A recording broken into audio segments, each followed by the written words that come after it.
All right.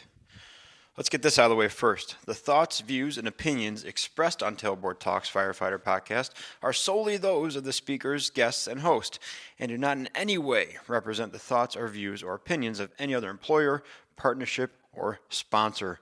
The material and information in this podcast is for general information purposes only and should be used at the listener's discretion. Here comes the intro. Skip forward 30 seconds if you want to get right to the episode. This is the Tailboard Talk Podcast, the best health, wellness, and lifestyle resource for the fire service. We're using stories, lessons, and tips from the front lines to give a realistic view of what the job can do to us and how we can make it out alive. I'm Chris Morella, a firefighter since 03, medic since 05, full-time since 08, and promoted to lieutenant in 20. I'm also a personal trainer and strength coach, and I'm here to give you the best information and host the best discussions to make us capable and durable, both on the job and away from it. So grab a heater, steal some fancy creamer from First Shift, and let's go chat. See if that works too. We'll see if that works. We'll see if all these things come together in the end. What's up, guys? Chris here from First Shift Fitness and the Tailboard Talks Firefighter Podcast. Thanks for coming back. Background's a little bit different. We're in a studio. We're in a podcast studio. Something had to happen eventually. I've been going around and around in my brain about, do I want to build a shed, go to a studio? I'm sure I had other options. I can't remember what they are. Oh, okay. At one point, I wanted to buy a 16-foot RV, like an old canned ham style. That's what they're called, like an old Shasta camper. I still want to do that, make that into a podcast studio I can have and move around to take to the department, stuff like that. I looked at landscaping trailers to see if that was a good option because some of them are 7 feet tall, 7 feet tall on the inside, I think. So you could build that out into a podcasting trailer. But then I looked locally, and there's a co-working space about a mile and a half away from my fire station, and they just put in a podcast room, which I'm in now, a podcast room probably a year ago. And one of the only shows in here, so I'm going to talk to them and see if I can move some stuff around, kind of put some different background behind, but whatever. Anyways, we're here. We're away from Nathan and Sawyer, which was the big reason for doing this. I mean, with him just home in the summer and Sawyer just being herself, even if Katie's keeping them on the other side of the house and I'm in the garage, there's always the threat he's going to come running in. There's always the threat. It's distracting. And then what would happen is now I'm going to be able to do this, go out to the common area and edit and post it same day, hopefully. Before I would have to record it and then put it away for a few days and then go back and edit it and put it away for a day and then post it and do all the other stuff. And then it'd be like the night before. So hopefully this streamlines it. Way too much information. Katie would tell me I'm boring you. I'm sorry, but that's where we are. We're in the podcast studio today. Also brings up another point, begging for money, which I don't love doing, but it's kind of a necessity with this whole podcast thing and business thing. This thing costs money, being in the studio. So if you'd like to support the show, if you want to offset some of the cost, there's a button on the website, on my website, on the show page, on whatever platform you're listening to this on. It says support the show directly, and it's the Buy Me a Coffee button. And that's just a button that you can donate money to the show. And I appreciate it because it goes towards offsetting costs of studio time. It does go to coffee a lot. I made the mistake of scheduling my recording today when my favorite coffee shop in town is closed on Monday, Tuesday. Big mistake. Ordinarily, I'd have coffee here, drinking water like a square. But anyways, today I want to talk about the 14-ish wrap-up. Before I do that, though, where's my phone? Before I do that, I asked you guys to submit some dad jokes yesterday in honor of Father's Day. And, so a couple episodes ago, I can't remember which one it was, I was like, man, I want to grow the show. I feel bad the audience is small. I feel like at 3 years in or whatever to doing this, it should be bigger. So stupid. It was so stupid. I listened back. I hated it because let me tell you something. Here's where the rubber meets the road, is when I ask for dad jokes and you guys deliver, okay? That is where the community shines through. That's where the value of the small community comes through to me because you guys delivered. I should have taken a screenshot of all of them so I can compile them, but here's what I have. Excuse me. One person said, whenever my kid says, I'm hungry, I'm thirsty, or whatever, I say, hi, I'm hungry, or hi, I'm thirsty, I'm dad. Classic dad joke. Works every time. Stifles them. I love it. Other one is, hey, did you hear about the guy that evaporated? He will be missed. God, dude. What did the ocean say to the beach?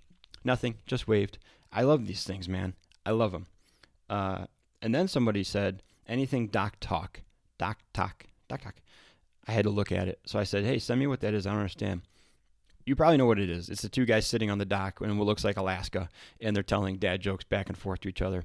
Got to thank that person because it basically tied up another 45 minutes of my time scrolling through their entire timeline of looking at dad jokes. But absolutely fantastic stuff.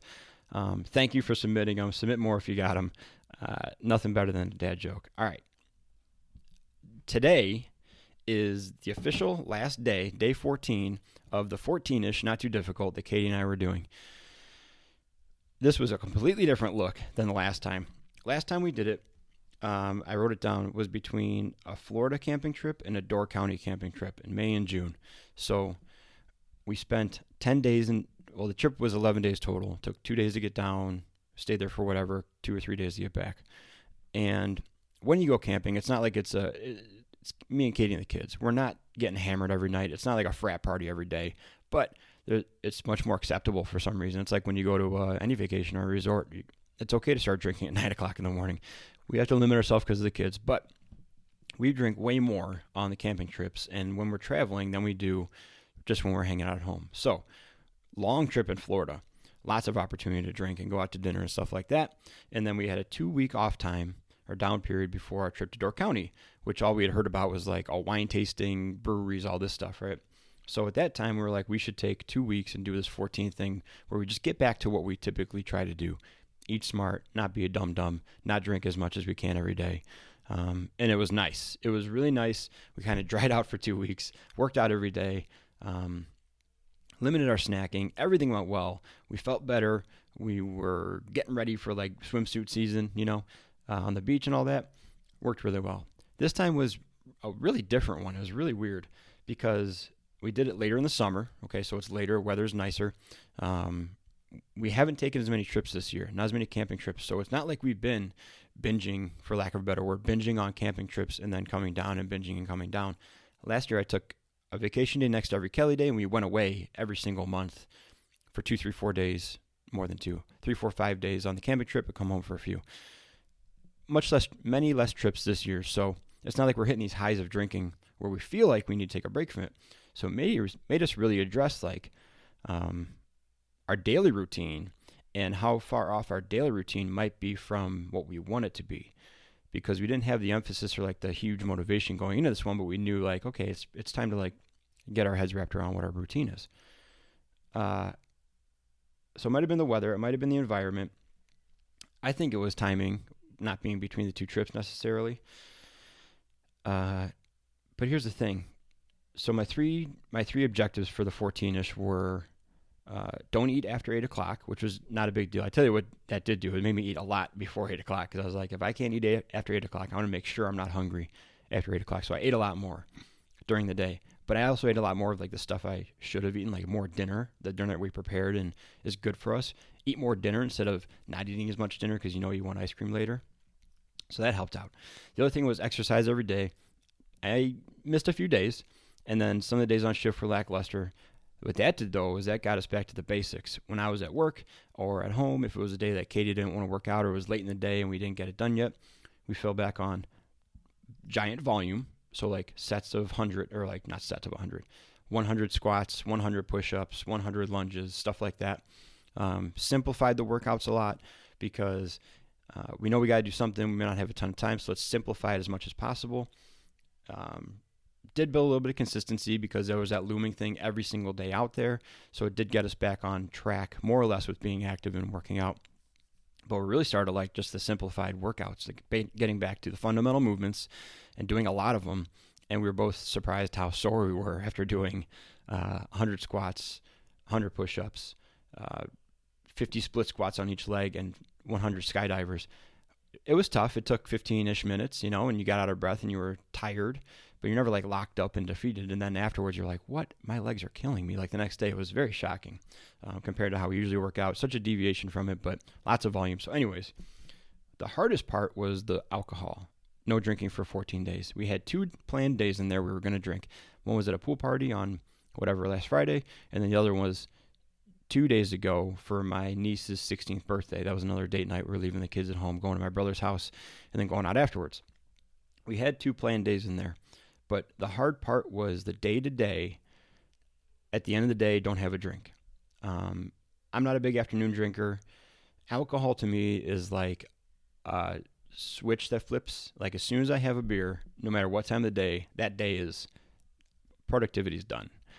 Productivity's done. There's not a workout happening. I'm probably not going to go play sports like hockey or anything like that. I'm not going to want to run around in the yard with Nathan. I'm definitely not building anything or fixing anything around the house. It's like day's over. That's what the signal of alcohol gives me. Katie likes to drink in the afternoon. That sounds really bad when I say it. There's a point in the afternoon when the kids are playing in the pool or whatever, screwing around 4:30, 5 o'clock. The day's winding down. They're sick of us, sick of structured play, so they're doing independent stuff. They're playing with each other, or they're just doing their own thing, wandering around looking for sticks to eat. There's a lull in the day right before dinner, right around making dinner, that like you sit back, you can take a breath, and you're like, hey, a drink might be okay right now. Like it might be nice to have a little drink right now. That's kind of Katie's zone. I'm much more after kids' bedtime. We're going to watch Selling Sunset, and I'm going to have some tequila and chill out. Because that to me signifies the end of the day, it's all over. It's all done. Have a drink, 1 or 2, and you're all done, right? So that was really tough. Getting back to the 14-ish, that was really tough breaking that because there's no reason not to have 1 or 2 drinks. Besides, it's not good for you. It doesn't help you sleep, and also throws off a bunch of stuff, makes you gain weight. But we also didn't see, since we were drinking at such a low volume, but a consistent low volume, we didn't have like a profound difference in how we felt. So the third day of not drinking, it's not like we woke up refreshed or like, oh, I slept great. Nathan still comes in the room 1 to 2 times a night, wakes up Katie. She still felt tired.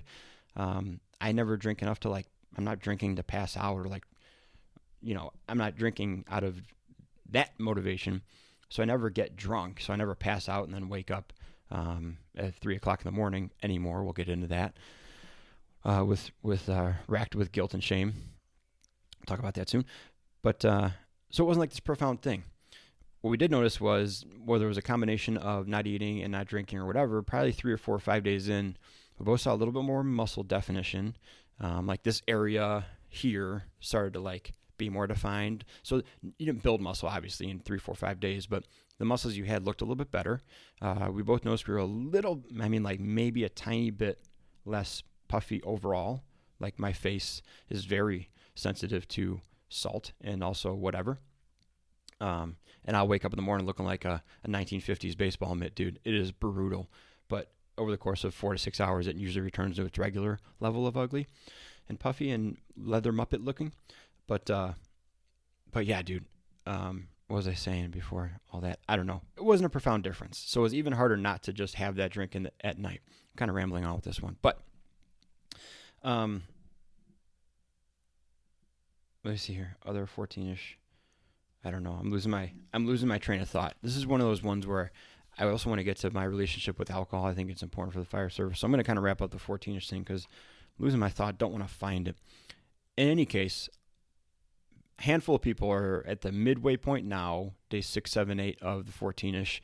I hope you guys are liking it. Thank you so much for trying it. And here's the thing. If you want to try it, just do it. It's 14 days loose, okay? Very casual. You pick out 2 or 3 things that you're already doing, kinda, and just do them better for the next 14 days. Nothing earth-shattering. We're not doing the whole 30. We're not doing 75. Pretend to be hard. We're just doing, for 14 days, pay attention. It's short enough to keep your attention and to actually stick to, long enough where after 2 weeks you might see some appreciable changes or feel some differences. So maybe you want to continue it for the rest of the month, and then maybe 2 months, and then maybe stop. But yeah, give it a shot. 14 days, not too difficult. I'll put the graphic up again on my Instagram, my social media. And yeah, if you guys want to join up, I'm going to keep reposting people who tag me in it as they're going through it. We got some really cool goals out there. Some people have no sweets, no ice cream. They have reps of stuff, 100 push-ups, 100 squats per day. One guy has 130 grams of protein total, or at least. That's an awesome goal. That's a fantastic goal, and we should definitely talk about that. Protein requirements and also considerations in the future. So really good stuff. Really good stuff. I love you guys for doing it. Thank you. That's another point where the small community is coming through, is that I know exactly who is doing it. I know you all by name and by face, and I love it. So thank you so much. Okay, let's get on to alcohol. Let's get back to alcohol, okay?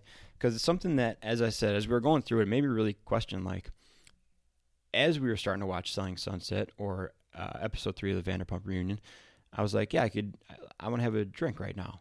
And then I didn't have it, and then I was like, why do I want that drink so bad? It should just be another fluid that I do or don't drink throughout the day. It should be like liquid IV, where it's like, oh, it's nice to have in like an extreme circumstance or whatever. Different but same. But I don't need it. Like, I can just drink water, right? Or any of the mildly flavored seltzer waters that are out there now. Like, you can have it and it's good and it's fine as an addition to water, but if you don't have it, you're fine with just water. But alcohol, it's like, I want a drink. Now you shouldn't have one. Well, why? Like, I want one. It has a little more volition behind it, like a little more compelling nature behind to go get a drink. And I don't love that, because I don't love making things into my personality. There's that like meme out there of like, at the age of 30 or 40, every male will turn his personality to one thing. It's like the lawn, the grill, a smoker, and cars or something like that, right? I don't love that, because I don't know, I just don't love that. Coffee is probably the closest thing to that for me. I have a thing called Buy Me a Coffee button, and I frequently talk about it. But if I was done drinking coffee, or I couldn't drink coffee anymore, I wouldn't feel like less of a person. And so I don't like tying my personality to these extra things. So when I had that much of a stumbling block of like, I don't drink any tequila tonight, and I was like, but I want to, and I put up such a mental fight against it, I didn't love that. And so it made me think like, well, what is my relationship with alcohol now? And this isn't going to be like a in-depth thing. I'm going to go through what it was, which I think what a lot of our relationships with alcohol used to be, maybe, or still are, depending on who you are. In my 20s, playing hockey as a young firefighter, a young part-time guy, then young full-time guy, alcohol is like the linchpin. It really does keep it all together. It's ever present. It's always there. It's the common thread. It's social. It's relationship building. It's problem solving in a lot of ways. It's a true common between a lot of people's youth from a legal age, or likely not. But it's one of those things that's always there. And I grew up in a household that was pretty judgmental about it. Lots of judgment around people who drank and did drugs and all that. And I get it. I get it more now as a parent. I understand the hard stance against it. Hoping that if you take a hard stance and your kid rebels, they'll rebel to a regular level of stance. Like, I understand that idea behind it. I also grew up in the DARE generation. Like, I remember my DARE officer from grade school and middle school. So that was kind of the feelings around alcohol. Like, if you need it or if you do it too much, you're a bad person. There's shame and guilt to be associated with it. And I tell you what, that's how I felt. And growing up, attending Catholic things, the guilt is real. So when I was in my 20s and I was drinking and doing my thing, man, I would always hit it hard, party. I was one of those people who were fortunate or cursed enough that for some reason I never really got like a debilitating hangover. It was never like a thing where I was knocked down for a day. I'd be sleepy for the first couple hours, but it's time to go do stuff. So for whatever reason, that wasn't a huge factor in drinking, but I would always go to sleep, hit it hard, not really pass out, whatever, go to sleep, wake up within 4 or 5 hours and be one of two things: hyper or riddled with guilt and shame, because I know that because I drank alcohol, I did or said or something happened that was embarrassing, stupid, shameful, something, even if nothing did. Likely nothing did, but I still had those feelings associated with it. And that was rough, dude, because I was having fun. I was having fun with my friends. I was having fun with my coworkers, having fun with Katie. We would go out, drink, do our thing. Nothing bad would happen. No confrontations, no embarrassing things. No matter what, though, I'd wake up with this just terrible, terrible like feeling of shame and remorse because I drank. And then I got to the point where I was like, well, I'll drink a little bit then. Same feelings. Same up 3, 4, 5 in the morning, can't go to sleep, super hyper or super anxiety riddled.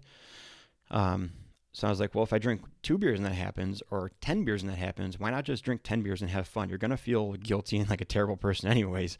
Go for it. So I did that.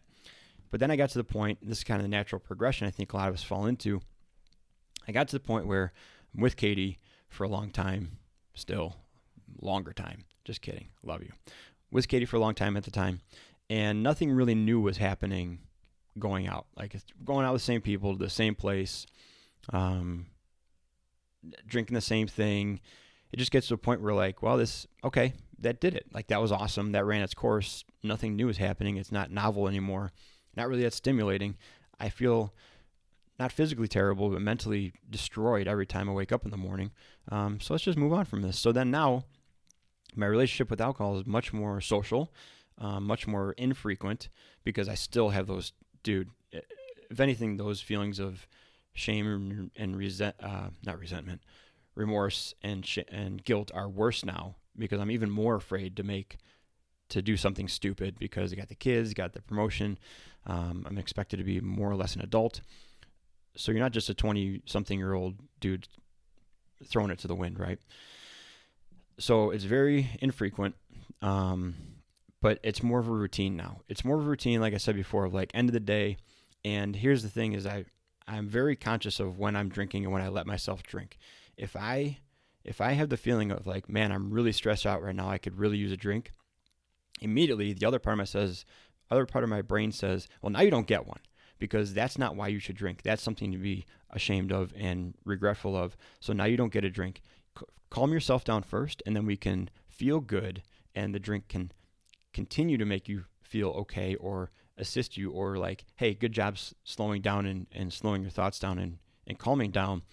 Now that you're at a baseline, it's okay to drink. It's not like a red flag anymore to be drinking to make yourself not feel bad. Does that make sense? That's a tough one to kind of articulate, but I'm very aware of that. So I try to be super aware of why I'm drinking, the things I do to cope, and all that stuff. I'm losing my train of thought again, because I'm thinking of times where I've specifically had to do that, and it's tough, man. Like it's very difficult to do because it's easy.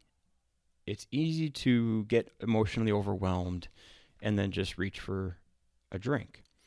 But the shame and the guilt on the other side of it is so bad that it's not easy. It's easy acutely, but not after a few hours. I don't know. So I got to get back to my notes. I brought my book for a reason. And if you see the title on it, it's called Jittery Scribblings of an Over-Caffeinated Introvert. It's true too. Same with drinking coffee. Same with whatever I'm doing. I don't know, man. I'm losing it. We're 21 minutes in. I'm in the new space. I love it. It's quiet. I can think. But this is a tough topic because alcohol is obviously just a part of the fire service. So is depression. So is anxiety. So is suicide. So are all the bad things. So is weight gain, obesity. There's lots of things that are part of the fire service. Doesn't mean that since they've been there for a long time or since they were accustomed to them, that they're the best things. I mean, I made my affiliation with Athletic Brewing. I love that stuff because it gives me the ritual and the feeling of drinking. It tastes like beer. Gives me that signal of like stuff's cool. Everything's happy and fun time now. We can have fun and do stuff, but not completely kill my productivity. Yeah, I don't know. I wrote down enough stuff to get me started on this talk, and I wanted my mind to kind of run with it, and it's running, but it's not running in a productive way, so I'm sorry for that. Let me get back to my notes. So it's right now, it's societal, it's a routine. I think the reason it's such a routine is because now what I've turned it into, after a long kind of overanalyzing myself, is instead of saying I'm going out drinking to forget or to cut loose or to ignore my problems, I've turned drinking into like, okay, if I'm drinking because I've practiced not drinking when I'm stressed and like as a coping mechanism, now my mind says if I'm drinking, it's because I got nothing else to do, I'm safe, it's time to relax, and I'm already having a good time, and this will help me have a gooder time. So that's why at night now, I like a drink. I don't like drinking during the day because I'm not to that point yet. I like drinking at night because that tells me like, okay, day's over. Chill out. You're safe. Your family's safe. There's nothing else to do. You're not going to be productive. You already worked out or you didn't. The hay's in the barn at that point. But now is your time to mentally, it's like a checkpoint in the race of your head. Checkpoint. Go through a checkpoint and you're there, right? It's the wind down part. And I suppose it's just a ritual and habit thing, right? If I start subbing something else in at that time and build that signal around something else, I would assume that the actual thing of alcohol is less important and the signal being sent is more important. It just depends on if I want to do that or not, right? So maybe I do have a couple athletic brewings a night, and that sends a good enough signal where I don't need 3 or 4 tequila drinks, which sounds bad, but again, I'm not drinking. Whatever. Don't judge me. I hope you guys got something out of that one. If nothing else, maybe you can commiserate with me with my Catholic guilt that persists in my near 40s. I'm 38, not 40. Near 40s. I know I had a lot more notes here. I did a really bad job referring back to them compared to the last episode. Do you guys like these YouTube things? I kind of like it. I kind of like doing the YouTube thing. I'm excited to have guests on and do the YouTube thing, especially in the studio or back in the union office or something like that. I think it'll be pretty cool. So I think I'm going to stick with the YouTube thing. If you guys like the show, I'm wrapping it up. I feel like the started off strong, 14-ish, talked about alcohol, got some information out there, but I feel like I'm losing my train of thought way too often. Don't want to waste your time. Thank you guys for showing up. If you like the show, dude, I lost my thought talking about losing my train of thought. If you guys like the show, go to the Buy Me a Coffee button. It's on the YouTube link, on the website, on the podcast link on like Apple, Spotify, whatever. Hit that and donate as much money as you want. Appreciate it. I hope you guys like the new studio. We're going to try to build that out a little bit. We're going to go talk to that guy now about some stuff, but I dig it. Thank you so much. Thanks for hanging out. Talk to you guys soon. Let's all keep working on being more capable and durable, both on the job and away from it. Be a force shifter.